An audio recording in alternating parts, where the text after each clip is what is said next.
Hello everyone, my name is Lilith and welcome to my channel. Today I'm going to be reviewing What Moves the Dead by T. Kingfisher. I found this one really interesting because it's a retelling of The Fall of the House of Usher. I haven't read a lot of horror before, but I have been a fan of Edgar Allan Poe since I was a kid. And so to take something that I was familiar with and be able to use that knowledge as I was reading this book made it really entertaining despite knowing the vague story since it's based off of something else. But I thought it was really interesting how the author went about it, and so that's what I'm going to talk about today. The main character in this book is named Alex Easton, often just referred to as Easton, and they are from this made-up country called Galatia, which is like this European country. And the world building is really interesting because Galatia, it has this separate language, and it talks about pronouns a bit, which I thought was really interesting, and how sworn soldiers, which is what Easton is, use the pronouns ka, kan. So I'm going to try really hard to stick with those, but I may slip into using they, them for them occasionally. Like there. There's also the mention of va, von, which is for children, which comes into play way later into the book. But so we get Alex Easton, and then Ka is on Khan's way to meet Roderick and Maddie Usher, who are also both from Galatia. They're no longer in Galatia. This story does not take place in Galatia. It's just unknown European country, which I also thought was really interesting because from what I understand, Poe is American, right? So to take that part of the story and to have it take place in Europe instead was different. Was not what I was expecting. Some positives that I really liked about the book. It was very funny. The author has very imaginative word choice. There's this one part on page 12 that I really liked right off the bat. It says the front door was positively Gothic, probably literally as well as figuratively, a great monstrosity set into a pointed archway that would have been at home on any cathedral in Prague. And I thought that was really good imagery, and just the wording of it I really liked. Some negatives that I had before we get into the actual plot is that there was occasional moments of random present tense. On page 5 here, we have an example of it, where Easton begins talking. They meet this other character named Eugenia Potter, and she's like into mushrooms mycology. And Ka goes, "And what will you call it?" I asked. "I am delighted by obscure passions, no matter how unusual." And there's random bits of this I am, like this present tense, which reflects that it's like a story that Alex is telling after it's occurred. But it's used so few and far between that I feel like it could have just been better without it. On to the actual summary. Spoilers ahead. So chapter 1 starts off with Easton meeting Eugenia Potter and finding out about her obsession with mycology as Ka heads to the Usher's house, which they can see across this tarn. There's this big tarn lake that sits, so they're up in the mountains, it seems like, from what the setting describes. And they have a brief conversation with her before moving on to the house.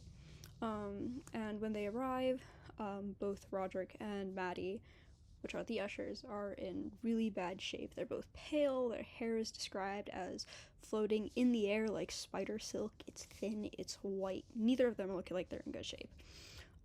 So Easton reveals to the audience that Maddie actually wrote Ka a letter stating that she was ill, and Roderick actually thinks she's dying. And if you know anything about the fall of the House of Usher, I wrote in my notes, I was like, oh my god, my girl is about to be buried alive. The house is absolutely falling apart, it's cold, and it's damp. And then we also get introduced to Denton, which is an army doctor from America, and they very much rag on Americans in this book. which I also thought was really funny. And so he's this army doctor from America that's friends with Roderick, and he also has no idea what's wrong with Maddie either. While Easton's in the house, Ka describes what it's like as Ka's led to a room. And they say, I followed the gesture to where wallpaper had peeled back from the walls, hanging in rags, leaving the exposed flesh of the building behind. Mold crept up the pale boards, tiny spots of black that joined together like constellations. And in my annotations, when I read that part, I said, they just have mold poisoning /J. I said it as a joke, but then the more and more I read this book, I kept putting, wow, they might actually have mold poisoning. The only thing that Denton can say for sure about Maddie at all is that she has catalepsy, which is like where her body like goes rigid, but she's like still breathing and she's still alive. She just like can't respond, like a temporary coma type thing. You know, it's a thing where like people were afraid of being buried alive, and so it's like, oh, we'll cut your finger off to see if you'll wake up, that type of thing. So she has that. There's more really good word choice in this is chapter 3 now. That I really liked, and it said, in daylight, Madeline looked twice as shocking. Her hair was a dandelion's colorless wisp, and her skin looked almost transparent. When she stood against the sun, I half expected to see light stream through her like a stained glass window, with a frame of bones instead of lead. And like that was like really, I can really see that in my brain, and I really, really like the imagery that this author uses. Kingfisher does a really good job of using descriptive word choice. From there, we're introduced to another character named Angus, who has found his way to Easton's room, and he is Easton's Batman. So I pictured him as Alfred for the rest of the book, but that's how he's described, as the Batman, and he's like a dude that trained Easton up and just kind of supervises Khan. And Angus mentions talking to the villagers on the way up there, and they're warning against like hunting anywhere up near the house, and that a lot of the animals, especially the hares, act super off. Talking about the hares with Angus, Easton goes out to clear Ka's mind and runs into Eugenia again, and casually makes conversation about the abilities for mushrooms to grow underwater. She says that we probably don't know of any because, like, the spores don't sink, they just float on top, which causes, like, algae and stuff like that. But that, like, other types of fungi in the water are possible. After this conversation, Ka moves on and buys a cow from a farmer, but tells the ushers that Ka shot it by mistake, thinking it was a deer, so not to embarrass them, because Easton thinks that the fatty red meat will help in healing their illness. Sorry if I'm looking off to the side. I have my script over here, and my notes. And so while Easton was at the farmer's, the son also told Easton about the hares and how they move really unnaturally. And then later that night, Easton hears someone moving through the halls but is unable to catch them before the chapter ends, so that's chapter 4. Next day, Easton is out again and interacts with a hare and notes that it does in fact have strange behavior. It moves really weird, it doesn't run when they get close to it, and then later they talk to Angus, who went fishing, and he had caught a fish that had like a felt-like material hanging off of its gills, and Easton's like, that's really weird, and we're reminded of Ka's conversation with Eugenia earlier. So you can slowly start putting things together. Is there? Oh, it's my bow. I was like, what's that black piece? So Easton goes to bed and again notes someone sleepwalking, and this time Ka discovers it is Maddie, and she speaks really strangely in her sleep, which it is sleepwalking, so Ka's like, oh, maybe I can excuse it, and despite knowing not to wake a sleepwalker, Easton wakes her anyways because Ka's super concerned. The house is old and falling apart, and there's like a doorway, balcony that Ka's worried she'll walk off of it. And decides to wake her, and she's like, oh, thank you for waking me up, and Easton guides her back to the bedroom. Chapter 6 starts with, "The next day was good." I say this because it stands out so starkly alongside the rest. And this is another random use of present tense with the "I say this." And it's really one of the only other times I can note it in the book. The present tense is really only used like 3 or 4 times, which again is why I say, because it's used so sparingly, I think it just would have been better without it. But the group has like a sort of party, singing and enjoying each other's company. And then there's a quote on page 69, which I think I forgot to mark. But it's, "And then we parted and went to bed, and that was the last remotely normal day in the house of Usher." Once again, Easton hears someone walking outside the room and, thinking it's Maddie, opens it to find Denton instead. The two talk about war nightmares that they've been having while looking out at the lake. They went out onto the balcony and they overlooked it. And Denton also mentions that Maddie had nearly drowned in the lake several months previous.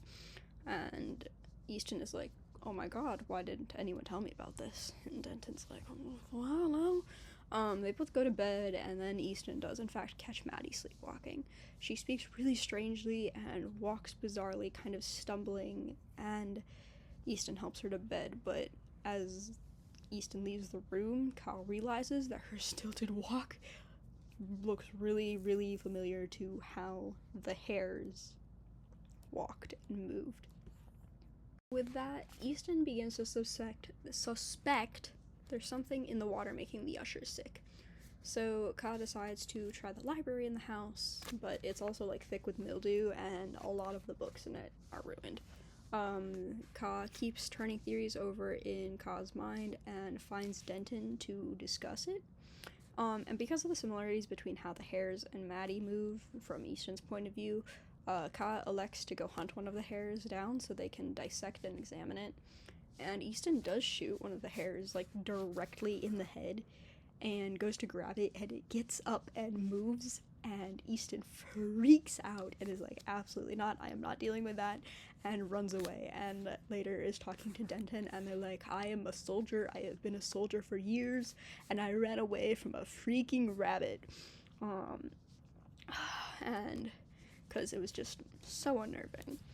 Despite, however, Easton tried to, like, reason with it in Ka's head, and they were like, something was wrong with that thing, which Kyle's right. Something is definitely wrong with it. Easton wakes up in the middle of the night, in chapter 8, to hear, like, piano playing, and they follow it to find Roderick, who's been playing it, and when finished, Roderick declares that Maddie's died, which has been confirmed by Denton, and she's put in the crypt, which is underneath the house. And later in the chapter, Easton goes to look at Maddie's body in the crypt, cause, like, I need to see her myself and, like, confirm she's dead. And when Ka pulls the fabric, the cloth, I don't remember the word, they pull it back and discover the shroud. I have it written right here. They pull the shroud back and discover that her neck was actually broken, which adds a whole new layer on top of things. So next day at breakfast, Easton is like, "I cannot relax because one of these people sitting in front of me is a murderer." And Easton tries reasoning between the two of, like, who would actually be the one to do it. And Easton begins putting together more pieces that it might be some sort of fungi that has in fact made Maddie sick and is also making Roderick sick. Ka finds Eugenia again, who states that fungi can take the form of white filaments that could look like hair, which, if you remember from the beginning, Easton describes Maddie and Roderick's hair as looking like spider thread silk. So Ka quickly takes her to look at Maddie's corpse, and they sneak into the crypt, and they discover that her body has gone missing.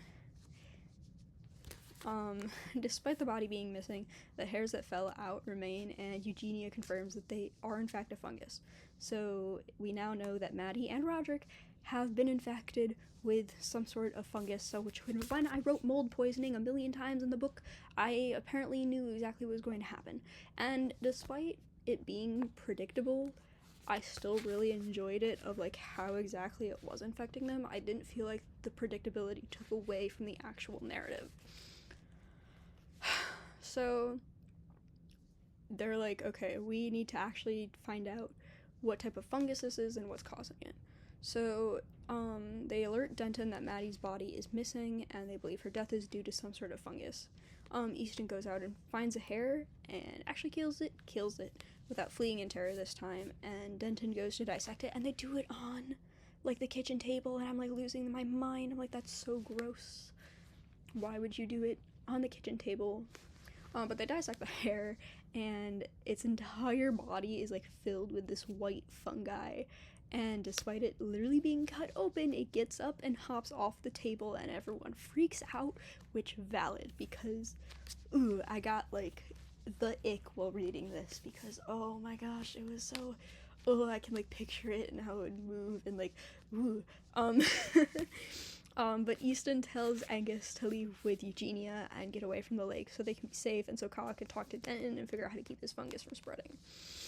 And they're like, Ka is like, Roderick killed Maddie, and Denton was like, yeah, that's what happened, but it's because he was like reasonably freaked out and knew that whatever it was no longer Maddie.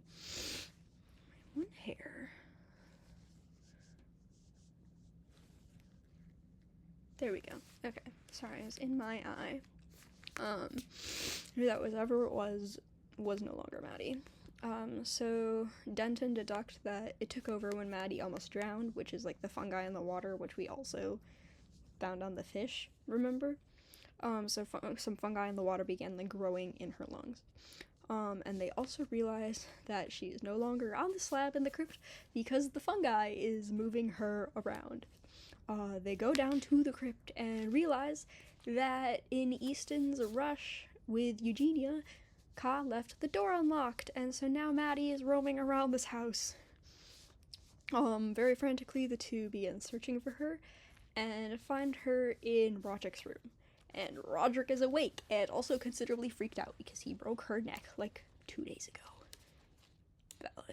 Valid freak out. So they find Maddie, who's been walking around the house, in Roderick's room now, and begins referring to the fungus as Va, which was the Galatian pronoun used for children. Which, terrifying. She talks about how it learned to move after infecting the animals, and then learned how to see and hear, and upon infecting her, taught itself how to talk. Sort of like a hive mind thing. And Easton tries telling her, like, the tarn is bad, that it's what killed her, but she simply responds that it didn't mean to, and that she wants to help save the tarn. We have on this segment on page 147. And she says, we have, the tarn hasn't hurt anyone, she said, not deliberately.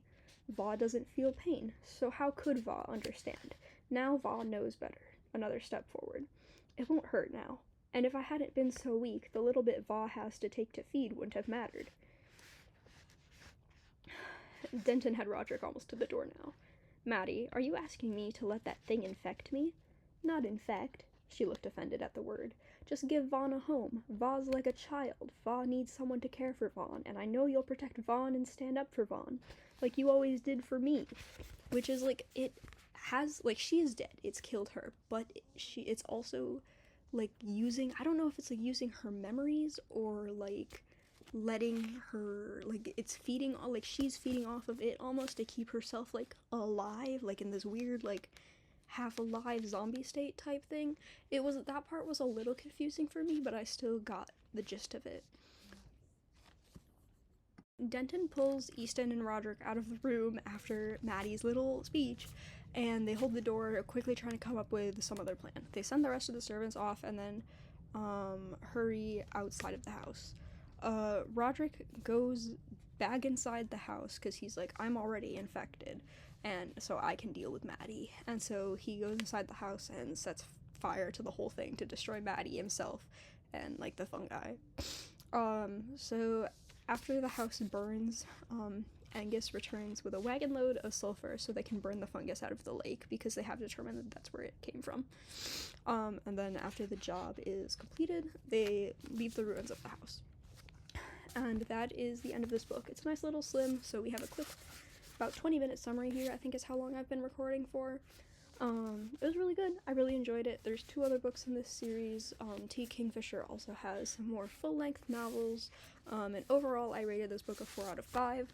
I really enjoyed the humor and the detailed description of it. I felt like the occasional present tense was unnecessary, but overall found the storytelling very captivating despite the predictability. Thank you so much for watching. I'll see you next time.